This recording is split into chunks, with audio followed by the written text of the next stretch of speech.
puede hablar de moral cuando en la puerta de tu trabajo hay cada vez más gente que va a comer por hambre? No es cualquier trabajo, es el trabajo del presidente de la nación, que es el que justamente debería hacer algo para que la pobreza y la indigencia y el hambre no sea creciente. Esas escenas que se repiten cerca de la catedral, en la Plaza de Mayo, son escenas organizadas por Red Solidaria, donde ustedes acaban de escuchar, cada vez hay más gente y este es el problema. El presidente trabaja ahí, aunque no vaya de noche, no puede ignorar que cada vez más gente come de lo que le dan los de Red Solidaria, van a comer ahí porque tienen hambre. Y es el mismo presidente que habla permanentemente de moral, y no solo eso, sino que levanta el dedo del moralómetro contra los periodistas, los economistas, los opositores, todos los que tengan alguna opinión disidente de su diagnóstico. Pero vayamos primero a los que lo rodean al presidente. El presidente que habla de moral ha llevado al gobierno, y les voy a contar solo las cosas que pasaron esta semana respecto de estos muchachos, ha llevado a gente de su riñón, que eran sus amigos, que hoy están todos imputados por inmoralidades, por corrupción, por llevarse la plata del Estado. Fíjense, Diego Españolo, titular del Andis, era amiguísimo de Milei, era abogado de Milei, iba a las veladas paquetas de ópera de Milei. Milei, que insulta tanto a la gente, nunca lo insultó a Diego Españolo.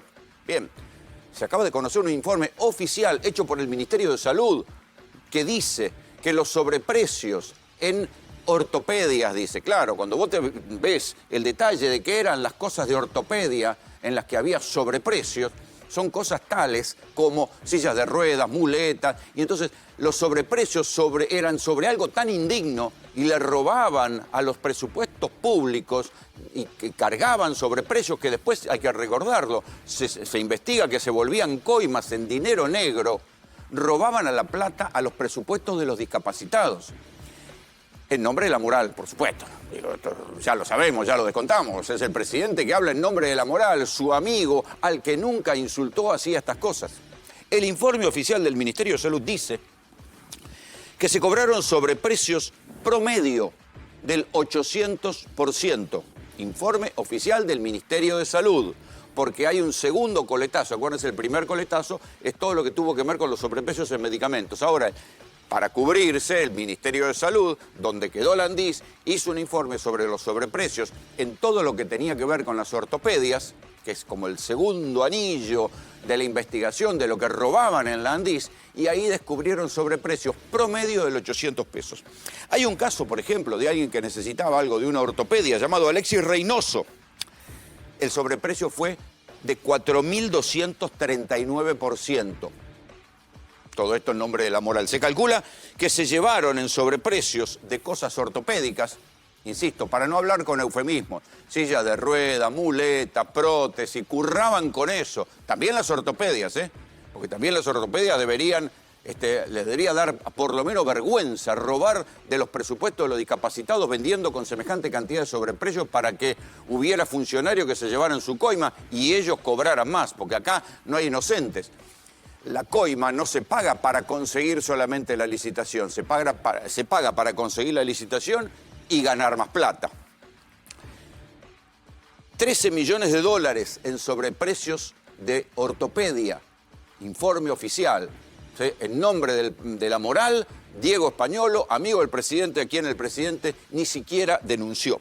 También otro personaje de los paladines de la moral, conoció esta semana, José Luis Espert, ¿se acuerdan de él? El pelado, el que iba en la boleta, el pelado digo porque así lo llamaba Santilli, el que iba primero en la boleta de provincia de Buenos Aires y aún así la boleta de La Libertad Avanza ganó las elecciones. Bien, José Luis Espert esta semana tuvo una mala noticia, porque en Estados Unidos el tipo al que nosotros decíamos el narco, Fred Machado, ahora no lo podremos llamar más el narco, según la justicia de Estados Unidos, lo tendremos que lavar el lavador de plata de los narcos, porque Fred Machado se presentó ante la justicia de los Estados Unidos, se declaró culpable de lavado de dinero. Acuérdense, Fred Machado tenía aviones, y había contratado con un sospechoso, inexplicable contrato a José Luis Espert, el mismo tipo que pedía bala para los delincuentes, que todos eran chorros, salvo él. Bueno, José Luis Espert había había un contrato de $1 millón, $1 millón para un trabajo que nunca hizo, o sea, una típica maniobra de lavado que hizo con Fred Machado. Fred Machado, acá está el acuerdo, por si dudan, ¿sí? El acuerdo, Federico Andrés Machado, Notice of Plea Agreement, y acá esto es lo que arregló con el fiscal. Se declaró culpable de la causa de lavado, y cuando uno se declara culpable es porque va a colaborar. O sea que este muchacho debe haber colaborado para indicar para qué cartel lavaba la plata. En cualquier caso, si él se reconoce culpable de haber lavado plata para un cartel y le pagaba a José Luis Espert, quiere decir que José Luis Espert, su situación seguramente se complica, pero se complica más políticamente, porque quiere decir que ese señor que pedía bala para todo el mundo estaba cobrando plata que se lavaba de los narcos. Bien, todo esto en nombre de la moral, por supuesto. Pero para seguir con el desfile de moralistas, vamos a detenernos en el que iba a ser el colaborador de Milei para que Milei ganara el Premio Nobel de la Economía, porque también hubo noticias esta semana. Demian Reidel. Nosotros les contamos el domingo pasado en GPS que ya este muchacho merecía el Premio Nobel de Economía porque había logrado pagar, era un incobrable categoría 5 según el Banco Central, o sea, estaba caído del mapa, no se sabe bien por qué había hecho tan malos negocios, pero según Milei juntos iban a ganar el Premio Nobel de Economía, o sea, era tan vivo, que iba a ganar el Premio Nobel de Economía, pero no, manejamos muy mal sus propias finanzas. Contradicciones, de esas cosas que, detalles menores. Pero bueno, este muchacho logró, después de pasar por Nucleoeléctrica, la empresa que ahora va a ser privatizada en parte y que maneja las centrales nucleares, logró levantar el muerto de $500.000 que tenía en sus cuentas personales y salir de la categoría de deudor incobrable. No se sabe cómo. Él dice que consiguió la plata, por supuesto, por modo legítimo. Nadie le iba a prestar plata. ¿Qué banco le iba a prestar plata a un tipo que era incobrable categoría 5? Pero él consiguió la plata. Nosotros les contamos ayer que después de este escándalo, Manuel Adorni, en un anexo de lo que presentó ante los diputados virtualmente, lo mandó tragado, como se dice en la jerga de los delincuentes, que habían gastado plata con las tarjetas corporativas, habían gastado $300.000 con tarjetas corporativas, y esta semana, para volver a las noticias de la semana sobre los amigos de Milei, el presidente que habla en nombre de la moral, a Demian Reidel lo imputaron y lo van a investigar por el festival de gastos que hubo con las tarjetas corporativas de Nucleoeléctrica. Siguiendo con los amigos del presidente Moral, amigos y funcionarios, pues además, digo, tanto Españolo como a Reidel como a Espert los trajo Milei del gobierno. No puede decir que formaban parte de la pesada herencia del PRO, ni de los Cucas, ni nada por el estilo. Y después, por supuesto, está Adorni, que también tuvo su momento esta semana. Primero sigue sin aparecer la declaración jurada de Adorni, la estoy preparando, la estoy preparando, pero ya van 11 días desde que Patricia Bullrich le puso los puntos y dijo Adorni va a presentar la declaración jurada, pasaron 11 días, es la declaración jurada más difícil del mundo. Ustedes saben que el arte es así. El buen arte toma tiempo y el dibujo, ni les cuento lo que toma dibujar en el mundo del arte. Un buen dibujo toma tiempo, será por eso que la declaración jurada de Adorni tarda tanto. Pero Adorni se supo también que además de las propiedades y los movimientos con criptomonedas que dejamos en el capítulo anterior de GPS, esta semana se conocieron las andanzas del hermanito de Adorni, que seguramente trabaja en nombre de la moral. Y el hermano de Adorni entró a trabajar en el Ministerio de Defensa por 820.000 pesos. ¿Sí? Rápidamente fue ascendido, ¿sí? Y fue nombrado jefe de la auditoría interna del Ministerio de Defensa y empezó a ganar 3.950.000. O sea, ganaba más que los generales. Imagínense la bronca de los militares, que este muchacho que no tenía ninguna experiencia en el Ministerio de Defensa viniera a auditar a todas las Fuerzas Armadas y encima ganara más que ellos. Pero después lo movieron de ahí y lo mandaron a un instituto. Y esto que yo les estoy contando también es motivo de investigación judicial, porque al hermano de Adorni le abrieron no una, sino 2 causas. El Instituto de Asistencia Financiera es una de las dependencias del Ministerio de Defensa que justamente asiste financieramente a militares y a gente de las Fuerzas Armadas que tiene problemas. esa asistencia financiera, ahí estaba el hermano de Adorni, y firmó un cheque por un préstamo multimillonario a IOSFA. IOSFA es la obra social de las Fuerzas Armadas. IOSFA estaba en virtual quiebra, la habían dejado con un superávit o un déficit manejable en el 2023, y todos coinciden en que desde que asumió Luis Petri y Milei, por supuesto, IOSFA se fue desbarrancando por contratos multimillonarios con la droguería suiza argentina, desbarrancó tanto que la tuvieron que disolver, que es como decir, la mandaron a la quiebra. Previamente, el hermano de Adorni, a una obra social que estaba en quiebra, por más que fuera de las Fuerzas Armadas, le firmó un megapréstamo. Eso sí, después rápidamente se fue como candidato a diputado en provincia de Buenos Aires, y hoy el hermano de Adorni, ¿saben qué? Tiene fueros. Esto antes lo hacía la casta, ahora se hace en nombre de la moral, como dice Milei. Un cambio de época que puede resumirse en un concepto central que es el que guía nuestra conducta y que es el núcleo conceptual de lo que quiero hablarles hoy aquí, en esta apertura de un nuevo periodo de sesiones ordinarias de nuestro Congreso Nacional. La moral como política de Estado. Pero esta semana también se dio otro capítulo, ya no de la moral de los funcionarios que llevó Milei y a los que nunca criticó, ni insultó, ni denunció. Como no hubo noticias esta semana, omití en esa lista también a Mauricio Novelli, otro de los Milei Friends, que fue uno de los arquitectos de la criptoestafa Libra, también en nombre de la moral. Ya sabemos que esto es así. En este caso vamos a hablar de la moral política, porque primero vamos a hablar de la contradicción que supone que el gobierno que había hecho el mayor ajuste de la historia, que había mandado en ese discurso donde hablaba de la moral y la moral y la moral, Milei estaba también presentando el presupuesto y se jactaba de que el presupuesto iba a ser el primer presupuesto moral de la historia porque no tenía déficit, sino que tenía superávit. Era el primer presupuesto que presentaba propiamente el gobierno de Milei. Acuérdense que decía que cambiaba una época. Bueno, estaba mal calculado, estaban mal hechas las cuentas, porque rápidamente, menos de, ¿cuánto? 3 meses de que se sancionara el presupuesto 2026, tuvieron que hacer un bruto recorte a ese presupuesto. ¿Por qué? Porque estaba mal hecho.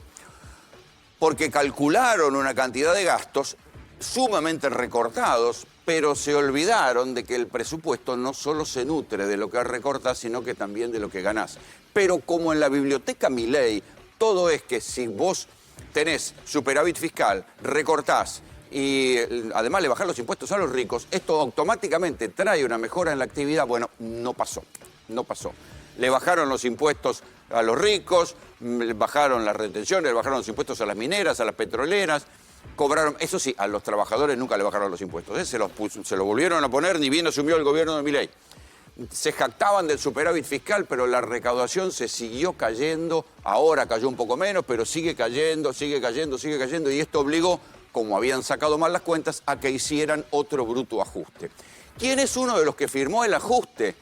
El ministro de la Moral, el jefe de gabinete, Manuel Adorni, el mismo que está imputado por enriquecimiento ilícito, corrupción y esas cosas que, bueno, son pequeños detalles de la gente que no comprende el valor de la moral como política de Estado. Entre las cosas que se cortan, y ahí uno puede empezar a discutir dónde está la moralidad de todo esto, ¿no? ¿Dónde está la moral pública? ¿O dónde está la cara dura? ¿Dónde está la cara? Cortaron. Claro, es aburrido leer las cosas de presupuesto y para estas cosas estamos los que hacemos este laburo, que como ya se sabe somos basuras humanas, pero bueno, tenemos que hacer este laburo, ¿qué vamos a hacer? Entre las cosas que cortaron 63.000 millones de pesos del presupuesto que iban para investigación, prevención y detección temprana del tratamiento de cáncer, en nombre de la moral. En nombre de la moral cortaron 20.000 millones de pesos que iban a remedios. Cortaron en nombre de la moral política 500 millones en prevención de enfermedades transmisibles. 800 millones menos en todo lo que tenga que ver con VIH, tuberculosis, hepatitis virales. 900 millones menos en investigación de desarrollo de salud sexual y procreación responsable.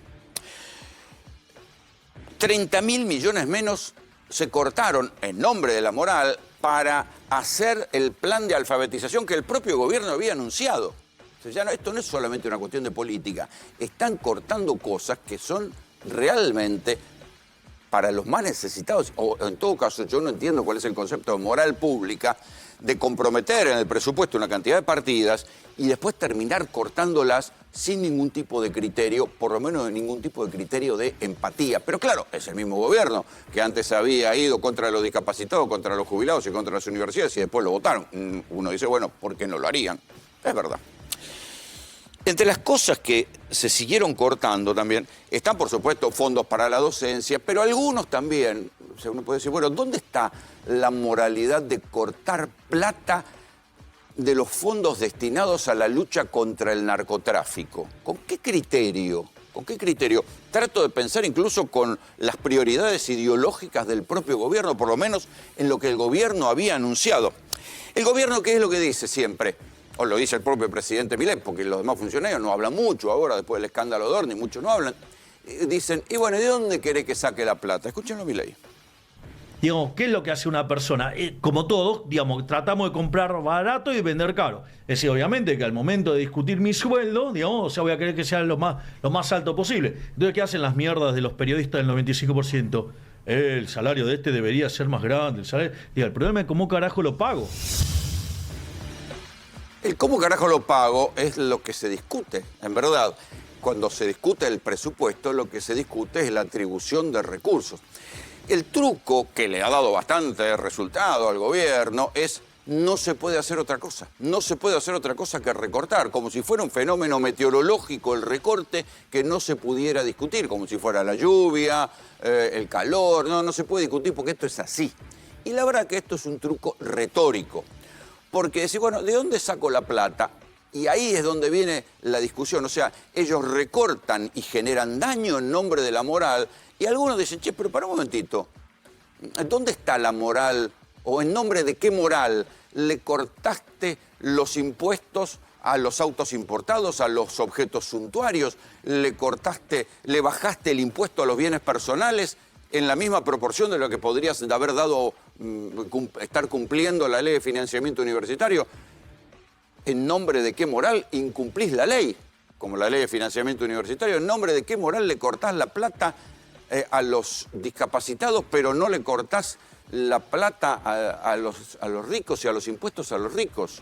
Eso es la moral entendida como la entiende el presidente. En términos de actividades económicas, se redujeron retenciones a los ganadores, se redujeron retenciones al campo, a las mineras. Las petroleras están viviendo un momento espectacular producto de la guerra en el Golfo. Ha crecido la facturación de las exportaciones en petróleo. Hay países que están haciendo de eso, están cobrando algún tipo de impuesto extraordinario para que eso sirva o para que sirva para bajar el precio. La Argentina no. Entonces, a la pregunta de Milei, dice, ¿y dónde carajo saco la plata? Sí, se puede sacar la plata de otro lado. El problema es que ideológicamente, ya sea para favorecer a los ricos o porque él piensa que va a haber una bonanza si se le reducen los impuestos a los ricos y esto derramará algún día en pobreza, lo que hace el presidente es cortarle impuestos a los ricos y cortarle prestaciones a los pobres. Esto es así, se puede constatar, no hay mucho para discutir. Ya se sabe que nosotros los que contamos esto somos ensobrados, basuras humanas, lo de siempre. Pero la lista vale la pena. Porque uno dice, bueno, ¿dónde está lo moral en recortarle los fondos a las universidades públicas, que fueron el orgullo de la Argentina? Digo, fueron porque a lo mejor después de este vendaval andás a ver qué queda de las universidades públicas. Cifras todavía del año pasado, 57% de las personas que se recibieron en la universidad pública son primera generación de graduados. O sea, son tipos cuyos padres tuvieron título secundario o título primario o tal vez ni siquiera tenían título alguno y sus hijos llegaron a la universidad y se recibieron. Eso está mal, eso es inmoral, hay que cortar esos fondos, es lo que está pasando. ¿Dónde está la moral o lo moral en recortarle plata a los jubilados mientras se cortan impuestos a los bienes de lujo? Yo no lo entiendo. Pero bueno, ya saben que somos basuras humanas. ¿Dónde está lo moral de cortarle los aranceles a los terapeutas que atienden a los discapacitados, que siguen peregrinando a ver si algún día se aplica la ley de emergencia en discapacidad y vuelven a cobrar algo más cercano a lo que cobraban, que tampoco era ninguna fortuna. ¿Dónde está lo moral en cortar los fondos de investigación en la lucha contra el cáncer? ¿Dónde está lo moral en cortar la plata a los hospitales universitarios? En instantes van a ver el estado en el que está quedando el Hospital Ángel Rofo, el hospital que atendía en la Universidad de Buenos Aires a los enfermos con cáncer y que en 45 días tal vez tenga que cerrar y dejar de atender gente con cáncer. ¿Dónde está lo moral de hacer eso? ¿Dónde está lo moral de recortar los fondos para el narcotráfico? Algo que era una prioridad para este gobierno, y si no, que lo diga la ex ministra Patricia Bullrich, que se jactaba de que el peronismo no investigaba el narcotráfico. Bueno, ¿dónde está lo moral de recortar esos fondos? Estas son las cosas que uno no entiende, porque la contradicción es tan evidente que si uno trata de conservar el sentido común, dice, bueno, todo esto se hace en nombre de la moral, porque el presidente podría decir, bueno, lo hacemos en nombre de la necesidad, nos duele, pero lo tenemos que hacer. No, lo hace en nombre de la moral y quiere convencer de que está bien hacerlo. Claro, los que no lo entendemos, ya se sabe, somos basuras humanas. Bienvenidos, esto es GPS.